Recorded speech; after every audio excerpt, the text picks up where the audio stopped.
Hello guys, myself Radhika Deepak Kabra. Welcome to my channel. I would like to know you that we will be discussing the hottest topic ever. क्या आप NEET 10 महीने में या 8 महीने में crack कर सकते हैं? बहुत लोग सोच रहे होंगे दिस इज पॉसिबल इम्पॉसिबल। जो भी मैंने 3 महीने में किया तो 8 महीने है अभी, तो 8 महीने 20 डेज एक्चुअली, तो 8 महीने 20 डेज तो फिर भी बहुत है। But the only thing you have to crack is how to manage with time. आपको टाइम के साथ मैनेज करना है। सी, आप लोगों का कॉम्पिटिशन है जो 5 साल से पढ़ रहे हैं फाउंडेशन के साथ, जो फ्रेशर्स है, जो 4-5 साल के ड्रॉपर्स है, तो कंपटीशन तो बहुत तगड़ा है बॉस, इजी तो नहीं है। तो आपको ऐसा तो कुछ अलग करना पड़ेगा ताकि आप 8 महीने में वो 20-30 हज़ार में आओ। उतना हार्डवर्क एक्चुअली मैं आपको बताऊँ, 24 लाख बच्चे बैठते हैं नीट के लिए, 10 to 12 लाख क्वालिफाई करते हैं, उसमें से 5-6 लाख को कुछ मिलता है, डेंटल, BMS, BHMS, जो भी जिसका जो भी गोल है। तो जाहिर सी बात है मैं 3-4 to 5 लाख तो हार्डवर्क तो कर रहे हैं ना, लेकिन आपको वो 5 लाख to 6 लाख से या 10 लाख से आपको ऊपर कैसे जाना है, आपको ऐसा क्या अलग करना है या क्या पढ़ना है ताकि आपको 20 to 30,000 MBBS के सीट्स में आओ। You have to make a proper schedule. Subject होता है physics, chemistry and bio, right. हम ये वीडियो 2 पार्ट में बनाएंगे। पहले इसमें मैं आपको 11th का एक बेसिक शेड्यूल बनाऊंगी और सेकंड इसमें 12th का। लेकिन मैं पहले आपको सब्जेक्ट वाइज इंपॉर्टेंस बताना चाहूँगी। बहुत लोग क्या करते हैं ना, उनका बायो अच्छा होता है, ठीक है, वो सोचते हैं बायो एंड में हो जाएगा, बायो में क्या ऐसे पढ़ना ही तो है। इस साल लोगों के मार्क्स नहीं आए भाई बायो में, 100 मार्क्स, 150 मार्क्स से लोग ड्रॉप हुए। तो आपके अगर 3 सब्जेक्ट है जिसमें बायो 360 वेटेज है भाई बायो का, तो सबसे बायो 360, केमिस्ट्री 180, फिजिक्स 180, सबसे ज़्यादा इंपॉर्टेंट कौन सा हुआ? जाहिर सी बात है बायो सबसे ज़्यादा इंपॉर्टेंट है, राइट। तो आपको बायो पे बहुत फोकस करना पड़ेगा साथ में। ऐसा नहीं कि आपका फिजिक्स वीक है या आपका केमिस्ट्री वीक है तो आप उन दोनों पे ध्यान दे रहे हो, आप फिर बायो पे जा रहे हो, नहीं, ये गलत है। बहुत लोग कैसे पढ़ते हैं ना, वो पहले बायो कंप्लीट करेंगे, फिर फिजिक्स करेंगे, फिर केमिस्ट्री करेंगे 8 महीने में। अगर आप ऐसे करोगे ना तो बहुत अलग गलत है, मेरे हिसाब से तो गलत है। मैंने वर्कआउट नहीं किया, क्यों?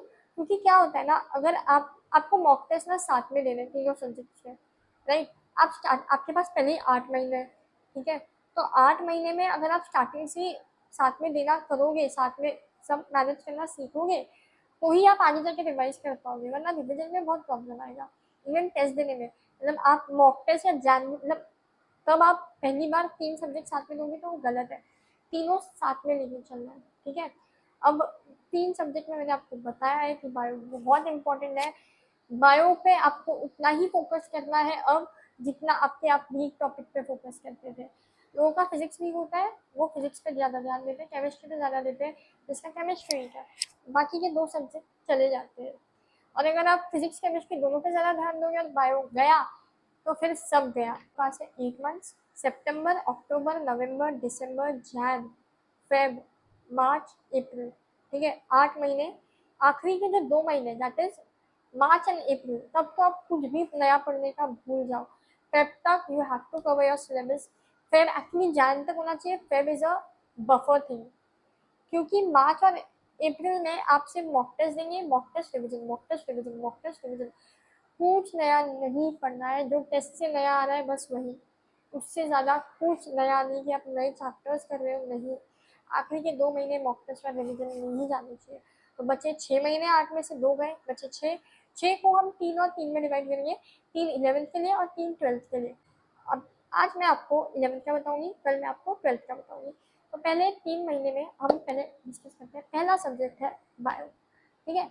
बायो में अभी कितने यूनिट्स है टोटल? बायो में टोटल है 10 यूनिट्स, 5 12th में, 5 11th में। 11th में आपको 3 महीने में 5 यूनिट करना है, नॉट अ बिग डील।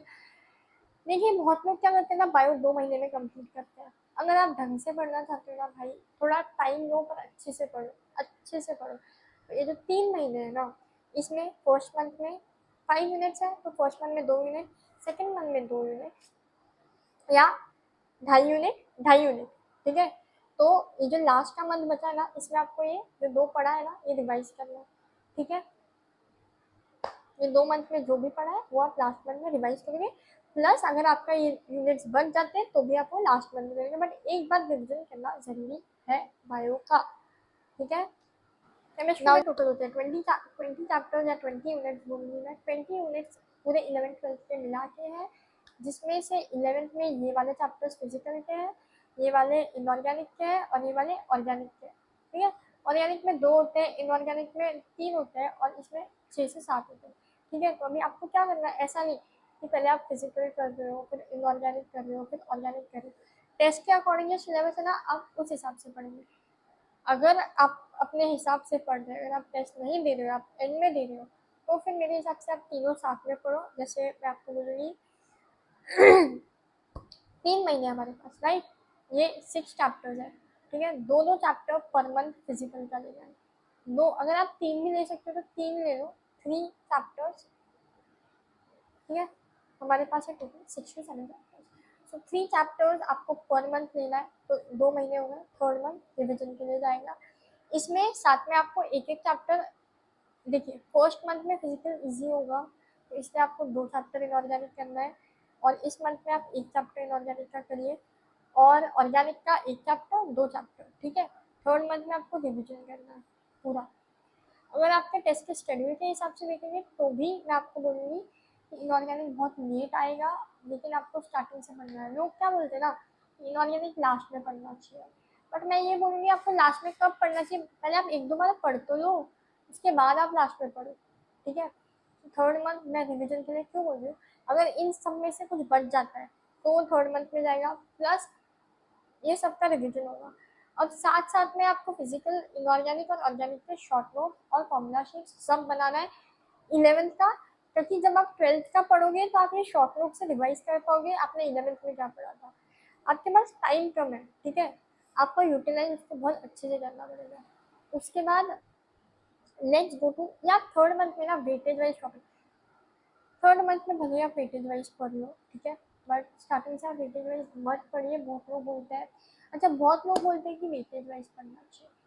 अगर आपके पास 3 से 4 महीने तो आप वेटेज वाइज पढ़िए। अगर 8 महीने है, अगर प्रॉपर ड्रॉपर है, अगर आप ड्रॉपर है या फ्रेशर है, आपका यही गोल है, नॉट अ पास ड्रॉपर, तो आप ढंग से पढ़िए, बेसिक से पढ़िए, थोड़ा टाइम दे के पढ़िए, जल्दी मत कीजिए। जैन कर में ख़त्म होगा वो भी बेटर है, क्योंकि आपको रिविजन भी करना है। ये 3 महीने में हमने रिविजन भी कर किया है। ठीक है, रिविजन भले ही आप वेटेज वाइज कीजिए, बट स्टार्टिंग में पढ़ना आपको सब है इससे। 3rd मंथ में आपका जो नहीं हुआ है वो करेंगे, प्लस रिविजन करेंगे। साथ में शॉर्ट नोट्स बनाना इम्पोर्टेंट है, क्योंकि वो आपके काम आएंगे जब आप 12th का पढ़ेंगे, ये 11th का रिवाइज करने के लिए। ठीक है, फिजिकल के लिए आप फॉर्मूला शीट बनाएंगे, इनऑर्गेनिक के लिए आप शॉर्ट नोट्स बनाएंगे, ऑर्गेनिक के लिए भी शॉर्ट नोट्स बनाएंगे। ठीक है, now let's start with physics.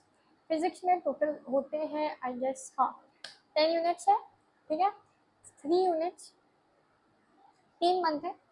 1st month में आप 4 यूनिट कर लीजिए, 2nd मंथ में 3 यूनिट कर लीजिए, लास्ट मंथ में आप बचे हुए आई थिंक 3 बचते हैं तो 3 यूनिट कर लीजिए। फिजिक्स में मैं रिविजन क्यों नहीं बोल रही हूँ, क्योंकि फिजिक्स आप ढंग से कीजिए, जल्दी मत कीजिए। फिजिक्स काफ़ी वास्ट होता है। इस साल का फिजिक्स ही सबसे ज़्यादा ऊपर के लेवल का है। मेज से पढ़िए, ढंग से पढ़िए, पर अच्छा पढ़ो ताकि वो लेवल का पेपर सॉल्व कर सको। आपको नहीं पता, बहुत लोग बोलते हैं मीडियम लेवल का पेपर आएगा, कोई बोलता है इजी आएगा। एनटीए का आप नहीं जानते, एनटीए आपका रिश्तेदार नहीं है भाई, नहीं ऐसे नहीं करना है, अच्छे से पढ़ना है आपको। हर चैप्टर बेस से पढ़ेंगे, बेसिक मैथमेटिक्स भी नहीं छोड़ना है, वो तक सबसे पहले बेसिक मैथमेटिक्स करना है, उसके बाद आप फिजिक्स चालू करेंगे। ठीक है, अभी मैंने आपको जैसे बताया 10 यूनिट्स, 10 इसमें अलग, इसमें 12th में 10 है, अभी 10 है। ठीक है, तो 10 को आप पहले 3 मंथ में पहले आप 4 करेंगे, फिर 3 करेंगे, फिर 2 करेंगे। ठीक है, साथ साथ में फॉर्मूला शीट्स बनाने, इंपॉर्टेंट पॉइंट वाले नोट्स बनाने, एनसीईआरटी के पीछे के क्वेश्चन पॉइंट टू पॉइंट साथ में पढ़ना है, बाद में टाइम नहीं होगा। इसका जो आप फॉर्मूला शीट और पॉइंट्स बनाएंगे वो आपको 12th में रिवाइज करना है, जब आप 12th के 3 महीने पढ़ेंगे।